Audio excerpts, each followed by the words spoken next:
नमस्कार, आप देख रहे हैं प्राइम न्यूज और मैं हूं आपके साथ आलोक शुक्ला। यूपी प्राइम में आप सबका स्वागत है। मुख्यमंत्री योगी आदित्यनाथ लखनऊ के सिविल अस्पताल पहुंचे। यहां उन्होंने कोरोना की वैक्सीन लगवाई। स्टाफ नर्स रश्मि सिंह ने सीएम को वैक्सीन की पहली डोज लगाई है। इस दौरान मुख्यमंत्री ने देशवासियों के लिए मुफ्त में कोरोना वैक्सीन उपलब्ध कराने के लिए प्रधानमंत्री नरेंद्र मोदी का आभार भी जताया। साथ ही उन सभी वैज्ञानिकों का अभिनंदन किया जिनकी बदौलत समय से भारत में 2 वैक्सीन लॉन्च हो सकी हैं। मुख्यमंत्री योगी आदित्यनाथ ने कहा कि ये वैक्सीन पूरी तरह सुरक्षित है और हम सभी को ये वैक्सीन लगाना चाहिए, लेकिन वैक्सीन लगने के बाद भी लोगों को गाइडलाइन का पालन करना चाहिए। दोबारा संक्रमण बढ़ने की वजह हमारी लापरवाही है। लोगों ने सोशल डिस्टेंसिंग करना बंद कर दिया है, इसलिए सावधानी बरतिए।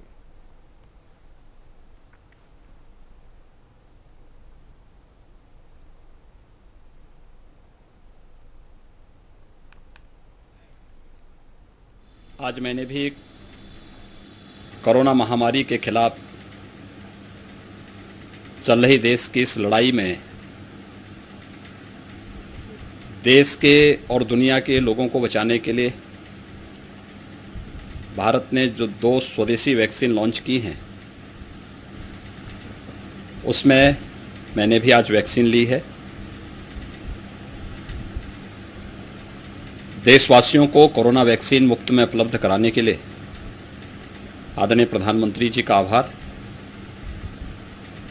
देश के उन सभी वैज्ञानिकों का जिन्होंने वैक्सीन समय से 2 वैक्सीन भारत के अंदर लॉन्च की है, उनका मैं अभिनंदन करता हूं। विगत 1 वर्ष से उन सभी हेल्थ वर्कर्स और कोरोना वॉरियर्स का भी हृदय से मैं अभिनंदन करता हूं, जिन्होंने कोरोना महामारी के खिलाफ इस लड़ाई में बहुत प्रभावी ढंग से इस महामारी का मुकाबला किया और मानवता को बचाने के लिए अपनी जान की परवाह नहीं की। ये वैक्सीन पूरी तरह सुरक्षित है और हम लोगों को पूरे श्रद्धा और सम्मान के साथ इस वैक्सीन को लेना चाहिए। लेकिन जो प्रोटोकॉल बनाया गया है, हम उसका पालन जरूर करें। मेरी बारी जब आई तब मैंने अपना वैक्सीन लिया और वैक्सीन के बारे में जो अब तक के परिणाम आए हैं कि पूरी तरह सुरक्षित है, हमें इस पे विश्वास करके इस वैक्सीन को उस हर व्यक्ति को जिसका नंबर आता है वह इसको लें। तो वैक्सीनेशन का जो कार्यक्रम पूरे देश के अंदर चल रहा है, अगर सभी लोग अपने अपने पारी के अनुरूप इस वैक्सीन को ले लेंगे तो यह एक सुरक्षा कवच प्रदान करेगा हर एक नागरिक को कोरोना महामारी से बचाव के लिए। अपील है प्रदेशवासियों से कि वैक्सीन लेने के बाद भी हमें बचाव के सभी उपाय और सावधानियां बरतनी पड़ेंगी। जो नया स्ट्रेन देखने को मिला है, ये लापरवाही का परिणाम है। मास्क लगाना लोगों ने बंद कर दिया है, सोशल डिस्टेंसिंग का पालन भी नहीं कर रहे हैं। आदरणीय प्रधानमंत्री जी ने बार बार देशवासियों से इस बारे में अपील की कि हर हाल में वैक्सीन का डोज लगने के बाद भी हम लोग इस सावधानी को जरूर बरतें, जिसमें मास्क की अनिवार्यता और 2 गज की दूरी की अनिवार्यता आवश्यक है। उसका पालन अगर हर व्यक्ति करता है तो कहीं भी कोई समस्या नहीं आएगी और हम कोरोना महामारी के खिलाफ इस लड़ाई को पूरी तरह विजयी बनाने में सफल होंगे। मैं एक बार फिर से प्रदेशवासियों से कोरोना महामारी के खिलाफ चल रही इस लड़ाई में जैसे सहयोग उन्होंने विगत 1 वर्षों से किया है, 1 वर्ष से हर एक तबके का नागरिक इस पूरी लड़ाई में प्रधानमंत्री मोदी जी के आह्वान में सदैव खड़ा रहा है और आगे भी इस लड़ाई को लड़ने के लिए और जीतने के लिए सबके सहयोग और आवश्यक अनुशासन की आवश्यकता है। जिनका नंबर आता है वो वैक्सीन लगाएं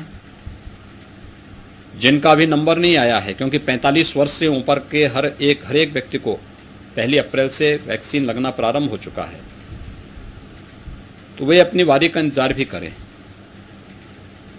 वैक्सीन का वेस्टेज रोकें और अच्छे ढंग से हम लोग इस पूरी प्रक्रिया को आगे बढ़ा सकेंगे। सावधानी और सतर्कता आवश्यक है, और ये बीमारी के लिए हमेशा कहा जाता है कि उसे हल्केपन से न लेकर के बचाव और सतर्कता, ये उपचार से उत्तम इसका महत्व है। अगर हर व्यक्ति इसका पालन कर सके तो कोरोना के खिलाफ, कोरोना प्रबंधन में भारत ने दुनिया के सामने जो एक अनूठी मिसाल प्रस्तुत की है। उत्तर प्रदेश ने 24 करोड़ की आबादी के बावजूद अब तक जो प्रदर्शन किया है उसकी सर्वत्र सराहना हुई है, और मैं अपील करूंगा कि सभी लोग आगे भी इस अनुशासन और कोविड प्रोटोकॉल का जो अनुशासन है, जो व्यवस्था है, उसका पालन करेंगे। चंदौली में बीते दिनों सड़क हादसे में 1.5 साल की मासूम की मौत का मामला अब तूल पकड़ने लगा है। इस मामले में कई दिन बीत जाने के बाद भी गिरफ्तारी न होने के चलते मृतक बच्ची के परिजनों ने जिला प्रशासन के खिलाफ नारेबाजी की। वहीं पीड़ित पक्ष ने जिलाधिकारी कार्यालय में धरना प्रदर्शन किया और मामले में जल्द से जल्द कार्रवाई की मांग उठाई है। वहीं पीड़ित पक्ष का कहना है कि प्रशासन को आरोपी के मकान को कुर्क करना चाहिए। साथ ही पीड़ित पक्ष में धमकी भी दी कि अगर जल्द से जल्द आरोपी की गिरफ्तारी नहीं होती है तो वो लोग भूख हड़ताल शुरू कर देंगे।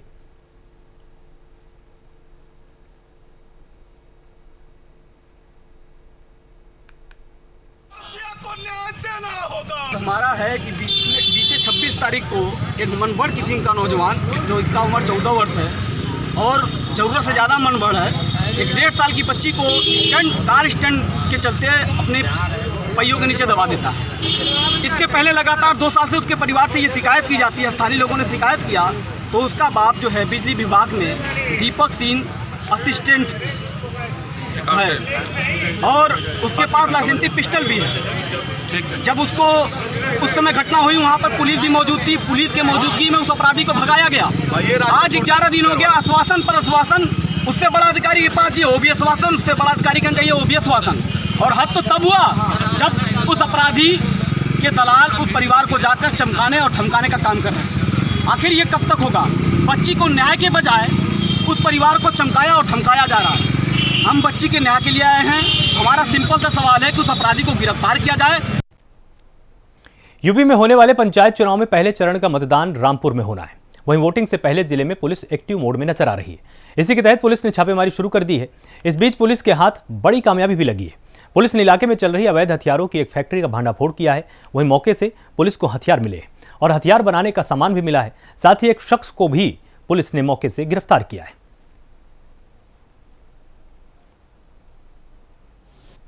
थाना शाहबाद में सैफनी चौकी क्षेत्र अंतर्गत एक आदमी को आज अरेस्ट किया गया, जिसका नाम है भूरा सनफ मुंशीलाल। ये बिलारी मुरादाबाद का रहने वाला है, लेकिन इस अपने क्षेत्र में एक शस्त्र फैक्ट्री में अवैध शस्त्र बना रहा था। इसके पास से हमें 7 तमंचे 315 बोर के, एक तमंचा 12 बोर का, एक अलगना तमंचा 12 बोर का, साथ में कई नाले और जो इक्विपमेंट शस्त्र बनाने के लिए यूज होते हैं अवैध शस्त्र बनाने के लिए, वो बरामद हुए हैं। इसे अरेस्ट कर लिया गया है, जेल भेज दिया गया और सुसंगत धाराओं में मुकदमा लिख के आगे की कार्रवाई कराई। अलीगढ़ मुस्लिम यूनिवर्सिटी के इंटर के छात्रों ने जमकर विरोध करते हुए आज यूनिवर्सिटी के बाबे सैयद गेट पर धरना दिया है। छात्रों ने आरोप लगाया कि एएमयू हॉस्टल में रहने वाले 3 स्टूडेंट्स कोरोना पॉजिटिव पाए गए। बावजूद इसके ऑनलाइन की जगह ऑफलाइन क्लासेस चल रही हैं और आपको बताएं कि छात्रों ने एएमयू प्रशासन पर आरोप लगाया कि हमारी जान की कोई कीमत यूनिवर्सिटी प्रशासन नहीं लगा रहा। हमारी सिर्फ यही मांग है कि हमारी इन सभी परीक्षाओं को ऑनलाइन कराया जाए। हम अल्लामा में रहते हैं, एक ही साथ डाइनिंग में खाते हैं। जो बच्चे के साथ हमने खाया हो सकता है, हमें पता नहीं कि किनको हो जाए ना हो जाए। उसमें से 2-3 बच्चे ऐसे जिनको कोरोना पॉजिटिव पाया गया, वो हमारे एएमयू के जेएनएमसी मेडिकल में एडमिट है। और हमारा ये कहना है कि आप जो है कि हमारा जिम्मेदारी लीजिए और ऑफलाइन पेपर करवा दीजिए। हम जिम्मेदारी नहीं लेंगे तो आप ऑनलाइन पेपर करवाइए, क्योंकि हमारे पास पहले ही अंडरटेकिंग फील करवा लिया गया है कि पेरेंट्स जो है कि अपने मर्जी से बच्चों को बोर्ड एग्जाम कंडक्ट करने के लिए भेजे हैं। इन पर हमारा कोई जिम्मेदारी नहीं है, तो हमारा जिम्मेदारी लिया जाए, क्योंकि हम जिस जगह रह रहे हैं वहाँ पे कोरोना पॉजिटिव पाया गया। जिस जगह खा रहे हैं उसी हॉस्टल के बच्चे कोरोना पॉजिटिव पाया गया। हम यहाँ पे इसलिए आए, हम एमयू के +2 के स्टूडेंट्स हैं, 12th क्लास के। हमारे बोर्ड्स के पेपर चल रहे हैं, तो हमारे जो अल्लामा इकबाल हॉल है जिसमें हम लोग रहते हैं, उसमें 3 लड़के कोरोना पॉजिटिव आए हैं। तो हमारी ये डिमांड है कि हमारे एग्ज़ाम्स ऑनलाइन लिए जाएं, क्योंकि पर डे इंडिया में 1 लाख केसेस आ रहे हैं, तो हमारी लाइफ का रिस्क है इस वजह से। यही डिमांड है। क्या बात हुई आपकी? तो हमने एडमिनिस्ट्रेशन से कहा कि आप या तो हमारी लाइफ की जिम्मेदारी लीजिए या तो एग्ज़ाम ऑनलाइन करवाइए, तो वो लोग हमारी डिमांड्स मान नहीं रहे हैं अभी, तो इसीलिए हम यहाँ इकट्ठा हैं। सर मतलब कहने का मतलब आगे कदम क्या रहेगा आपका? हमें धमकाया जा रहा है। गाजियाबाद में लोनी की ट्रॉनिका सिटी पुलिस ने 4 लुटेरों को गिरफ्तार किया है। आरोपियों के कब्जे से लूट के 50,000 रुपए, 1 मोटरसाइकिल, 1 स्कूटी और अवैध हथियार बरामद हुए। पुलिस के मुताबिक पकड़े गए आरोपी हथियारों के बल पर सुनसान इलाके में लूट की वारदात को अंजाम देते थे। वहीं पकड़े गए शख्स की उम्र 25 साल से कम है और इनका पूरा एक गिरोह भी है। ये अब तक इलाके में कई तरह की बड़ी वारदातों को अंजाम दे चुके हैं।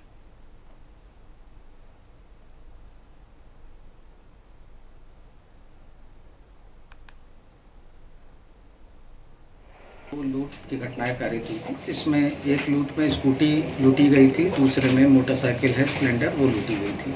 हमारी टीम घटना के अनावरण की लगी हुई थी। आज हमें सफलता प्राप्त हुई है। 4 अभियुक्तगण कुल गिरफ्तार हुए हैं। उनके कब्जे से लूटी गई स्कूटी, मोटरसाइकिल जो लूट में गई थी, वह पैसा उन्होंने जो लूटा था उसमें से 50,000 रुपये बरामद हुए हैं। इसके अलावा 2 तमंचे, 1 चाकू और कारतूस भी बरामद हुए। तो किस गिरफ्तार जो अभियुक्त हैं इनका क्या प्रोफाइल इनका रहा है? तो ये सारे अभियुक्त नई उम्र के लड़के हैं, अपने शौक की पूर्ति के लिए इस तरह की घटनाओं को अंजाम देते थे। आज ये गिरफ्तार हुए हैं, उन्हें इस बात को स्वीकार। गाजियाबाद लोनी के थाना ट्रॉनिका सिटी पुलिस ने 4 लुटेरों को गिरफ्तार किया है, जिनके कब्जे से इनके द्वारा लूटी गई 1 मोटरसाइकिल, 1 स्कूटी और 50,000 रुपये नगद के साथ अवैध हथियार भी बरामद किए हैं। आपको बता दें कि जो गिरफ्तार लुटेरे हैं, इन्होंने पिछले कई दिनों में लूट की एक के बाद एक कई बड़ी वारदातों को अंजाम दिया था, जिसके बाद ये बदमाश पुलिस को खुली चुनौती दे रहे थे। पुलिस ने आज चेकिंग के दौरान ट्रॉनिका सिटी एरिया से ही इन 4 को गिरफ्तार किया है। गिरफ्तार अभियुक्तों से इनके द्वारा लूटी गई 1 मोटरसाइकिल और स्कूटी के साथ कुछ पैसे बरामद हुए हैं। आपको बता दें, ये जो गिरफ्तार अभियुक्त हैं सभी 25 साल से कम उम्र के हैं और इनका एक पूरा गिरोह इन लोगों का है, जो साथ मिलकर लूट की एक के बाद एक कई बड़ी वारदातों को क्षेत्र में अंजाम दे चुके थे। सूचना पर लूट की जब वारदात हुई थी, उसके बाद पुलिस ने कार्रवाई करते हुए आज इन बदमाशों की गिरफ्तार की है। वहीं क्षेत्राधिकारी अतुल कुमार सोनकर का कहना है कि जल्द ही बाकी अपराधियों को भी गिरफ्तार कर लिया जाएगा। गाजियाबाद से प्राइम न्यूज के लिए यशपाल कसाना। बदायूं की तहसील दातागंज के गौतरा गांव में लोगों ने तहसील प्रशासन के खिलाफ प्रदर्शन किया है। प्रदर्शन करने वालों का आरोप है कि तहसील प्रशासन ने गलत तरीके से वोटर लिस्ट से उनका नाम हटा दिया है। वहीं प्रदर्शन कर रहे लोगों ने इस मामले की शिकायत जिले के आला अधिकारियों के साथ मुख्यमंत्री से भी की है। साथ ही गांव वालों की शिकायत को जल्द से जल्द दूर करने का भरोसा भी दिलाया गया है। 117 फर्जी वोट जो है, वहाँ जो mafia history sheeter Rakesh Gupta और राजेश गुप्ता हैं, उनकी मिलीभगत से जो है हमारे पारसनाथ मौर्य जो एसडीएम हैं और राजकुमार सिंह नायब तहसीलदार हैं और बीएलओ मनोज के साथ मिलकर के और अब बहुत बड़ी आर्थिक साज करते हुए इन्होंने 117 फर्जी वोटों को बनवाने में अंजाम दिया। इसके लिए सिटी मजिस्ट्रेट आज जांच के लिए गए थे, उसमें क्या आगे क्या रहा? उन्होंने इसकी जांच की है और केवल 3-4 घरों में गए, बाकी अन्य घरों में नहीं गए। मेरे कहने के बाद भी गाँव और ग्रामीणों के कहने के बाद भी वो अन्य दूसरे घरों में नहीं गए, केवल 4 घरों में गए। क्या आश्वासन दे के गए हैं कि फर्जी वोट ये हटाए कहा कि जाएंगे? मैं 17 के फर्जी वोटों को कटवा दूंगा, जितने फर्जी वोट हैं उनको वो कटवा देंगे। अच्छा, प्रशासन ये एक्शन लेता है। हमने जब ये सारी चीज़ मालूम हुई तो हमने लिखित में एक शिकायत विद प्रूफ के जो वोट कटे थे उनके आधार कार्ड लगा के हमने एसडीएम साहब को शिकायत की। एसडीएम साहब को हमने 2 बार कहा कि आप इसकी एक बार जांच तो करा लीजिएगा, तो उन्होंने जांच तो कराई। जांच कराई, जो हमारे हल्का पे जो लेखपाल साहब हैं श्याम कुमार जी, उनसे जांच कराई। उन्होंने उसमें गहनता से डोर टू डोर जाकर एक कितनी संख्या में जो है फर्जी वोट बढ़े हैं और जो रियल वोट थे वो कटे हैं? अच्छा, फर्जी वोट जो बढ़े हैं वो 211 लगभग, और जो कटे हैं जेन्युइन वोट जो हैं ग्राम पंचायत के वो लगभग 44 वोट। हमारी ग्राम सभा 17 में 137 वोट फर्जी अपने लिस्ट में देखे, और जो यहाँ के रहने वाले नहीं हैं, बाहर के हैं, उनको कोई जानता भी नहीं है। लेकिन हमारे माफिया लोग जो हैं राकेश गुप्ता वो समाजवादी पार्टी के हैं, वो उन्होंने बनवा रखे हैं और उनका दुरुपयोग कर रहे हैं। लेकिन हम अधिकारी लोगों से भी कहा, लेकिन वो भी हमारी नहीं सुन रहे। यूपी में योगी सरकार एक ही स्थान पर प्रभु श्री राम के भव्य और दिव्य दर्शन कराने की तैयारी में है। अयोध्या और लखनऊ के बीच रामसनेही घाट में 10 एकड़ भूमि में अंतरराष्ट्रीय स्तर के रामायण संग्रहालय और सांस्कृतिक केंद्र की स्थापना की जाएगी। इस केंद्र की क्या क्या खासियतें हैं, आप भी इस रिपोर्ट में देखिए।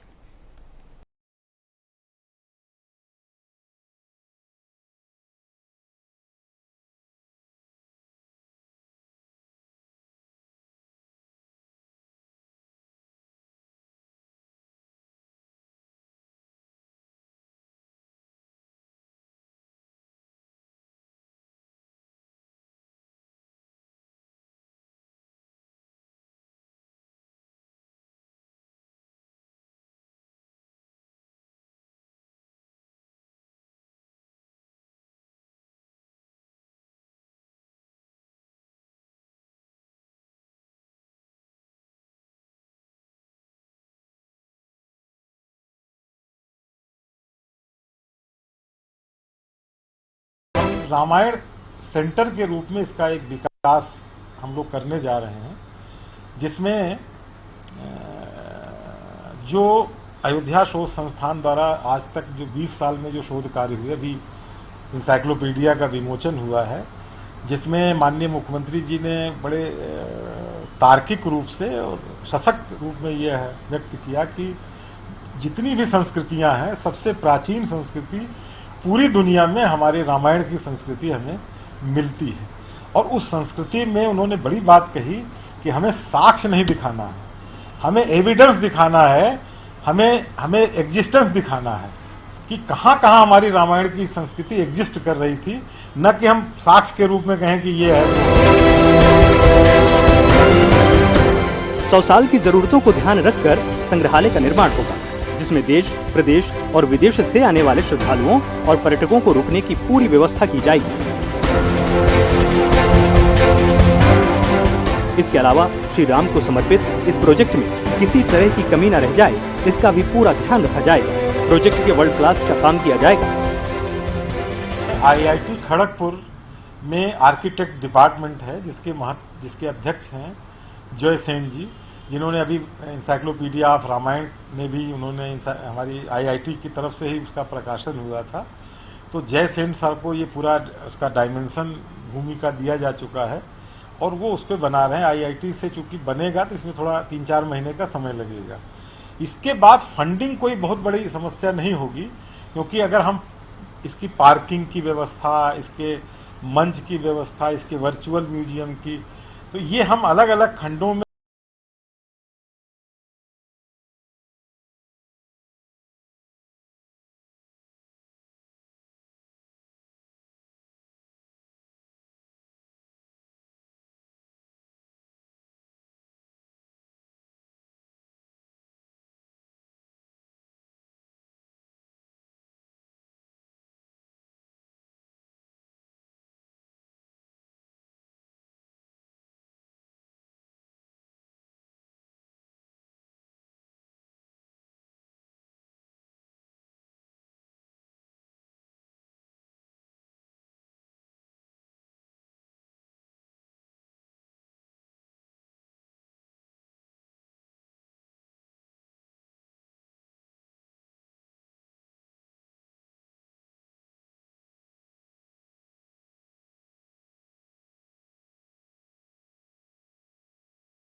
मार्ग जो है वो एक बहुत महत्वपूर्ण राजमार्ग है जिस पर हमारे इंटरनेशनल यात्री भी यात्रा करते हैं।